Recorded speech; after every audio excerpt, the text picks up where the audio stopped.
इस जलती हुई धरती में हमारे आदिवासी भाई बहन जो एकत्रित हुए हैं, आप सबों का पुनः हार्दिक हार्दिक अभिनंदन एवं स्वागत करती है ये आपकी बेटी ज्योत्सना।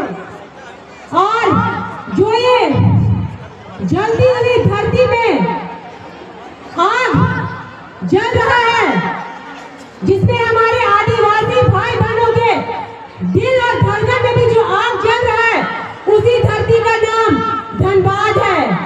आज इस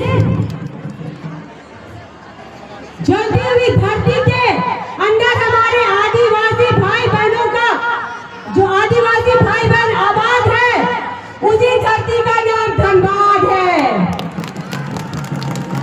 इस धनबाद की भूमि में ये जो अंदर से धरती के अंदर ज्वाला जल रहा है ना, यही ज्वाला एक एक आदिवासी भाई बहनों के दिल में जलना चाहिए, क्योंकि ये आग हमारे कुर्मी भाइयों के द्वारा लगाया गया है और वो आग सभी आदिवासी भाई बहनों के दिल के अंदर धड़कते रहने चाहिए।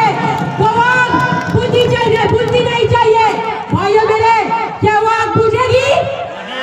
क्या वो आग बुझेगी? क्या वो आग बुझेगी? बिल्कुल नहीं। ये जो कुर्मी भाइयों के द्वारा रेत का ढाल छिड़क करके आग लगाया गया है, आंदोलन किया गया है, वो जो उनके द्वारा आग हमारे आदिवासी भाइयों के दिल में जो लगाया गया है ना, वो आग तो बुझने नहीं देना है।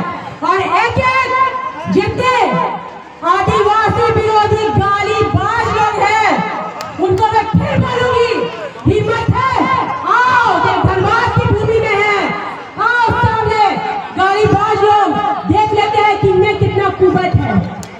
इनको बहुत बेइज्जती तरीके से बजारों में फैलाया गया कि मैंने कुर्मी भाइयों को गाली दिया। मैं फिर आज धनबाद के स्टेज के माध्यम से बोल रही हूँ, मैंने किसी भी कुर्मी भाइयों को गाली नहीं दिया, क्योंकि वो आदिवासी बाढ़ बेटी की प्रवृत्ति में नहीं है, परवरिश में नहीं है। मैं पुनः फिर के समर्थन और गाली बाज को चैलेंज करती हूँ। कुवत है तो आओ, धनबाद की भूमि में हिम्मत है, आदिवासी भाई बहन को गाली देने का शौक चढ़ा है ना, आओ सामने बात करेंगे, बात करेंगे। हिम्मत आओ, देखिए आज इनके गाली बाज लोगों को जेल भेजा तो इनके समर्थकों को चिढ़ने क्या मिर्ची लग गया। अरे दीदी, जो आज ज्योत्सना के ऊपर FIR कर रही हो ना, वही FIR करने से पहले अगर अपने गाली बाज भाई को समझाती ना कि नहीं भाई, आदिवासी भाई बहन की गाली मत भाग, तो आज वो सलाखों के पीछे नहीं रहता। और आज ये गाली बाज जो अंदर गया है, उसके समर्थन के लिए ये रंगला सियार के लोग रोड पर उतर रहे, आदिवासी बेटी के ऊपर FIR कर रहे। अरे जाओ, इस गीदड़ भक्ति से ज्योत्सना डरने वाली नहीं है। आदिवासी बेटा बेटी, आदिवासी बेटा बेटी पाषाण काल से ना कभी डरा था, ना कभी डरे हैं, और ना कभी जब हमारे भगवान बिरसा मुंडा अंग्रेज और मुगल को भगाने से डरे नहीं, सिद्धू कारू चांद भैरव फूलो झानो और हमारे तेलगा खरिया पीर बुद्धू भगत डरे नहीं, तो ये आदिवासी भाइयों का खून एक एक आदिवासी भाई और बहन के अंदर दौड़ता है। जब उस समय हमारा पूर्वज ने डरा, तो अभी हम लोग डरेंगे रे, अभी तुम लोग से अभी ना। और मैं बात बोलूंगी, ये रे बहुत बोलते हैं कि रे गाली होता है, तुम लोग जो माय बहन को गाली दे रहे हो, गाली नहीं है, अरे रे बोले तुम लोग गाली लग रहा है। हमारा आदिवासी का भाषा है। कहाँ दीदी, कैसा ना रे, कैसा ना दादा, कैसा ना दीदी, ये लैंग्वेज है हम लोग का, उससे ये लोग गाली देगा और FIR करे। ज्योत्सना नहीं डरने वाली है FIR से। फिर मैं बोलना चाहूंगी सभी भाइयों और बहनों को, ये जो भारत देश की भूमि में आदिवासी नहीं बचा है, बल्कि आदिवासियों की भूमि में भारत देश बचा है।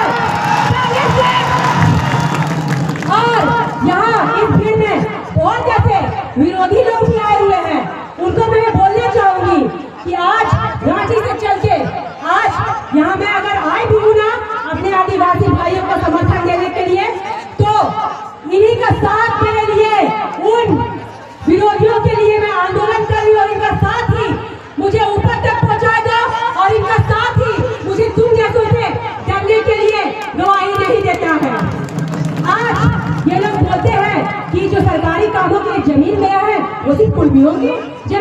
कुंडी भाइयों का जमीन गया है? जी नहीं। आज ये जो कोयला का खदान इस धनबाद की भूमि में, चाहे झरिया हो चाहे कहीं भी धनबाद के जिला में जितने भी कोयला खदान है, अगर सबसे ज्यादा भूमि गई है ना तो वो ये संथाल भाई की भूमि गई है। और संथाल भाई की भूमि अगर कोयला में गई भी है ना तो ये संथाल भाई को कोई फायदा नहीं हुआ है। संथाल भाइयों को तो यहाँ यूज किया गया है। फिर क्या मिला उनको? कितना नौकरी दे दिए, कितना उनको मुआवजा दे दिए? कुछ भी नहीं दिया आप लोगों ने। तो ये जो बोलते हैं कि सिर्फ महतो का जमीन गया है, गलत बात। आप जमशेदपुर में भी देख लीजिए, चाहे वो चांदी लिए टाटा हो, वहाँ भी मुंडा मानकी भाइयों का जमीन गया। यानी घाट डैम संथाल भाइयों के जमीन में बसा हुआ है। रामगढ़ से लेकर बोकारो से लेकर धनबाद तक पूरा कोयलरी में अधिकार जमीन किसका है? अधिकार जमीन किसका है? आदिवासियों का। ये किसी को बोलने वाली बात है? ये तो पुराण काल से समझते रहना चाहिए कि अगर किसी का शोषण हुआ है शुरू से अंत तक तो ये दलित और आदिवासियों का हुआ है। और ये जो हमारे लिए कानून बनाया गया है ना, ये हमारे लिए कानून जो बनाया गया है, उनके लिए हमारे आदिवासी पूर्वज ने कितनी लाशें अपने बलिदान में दी है।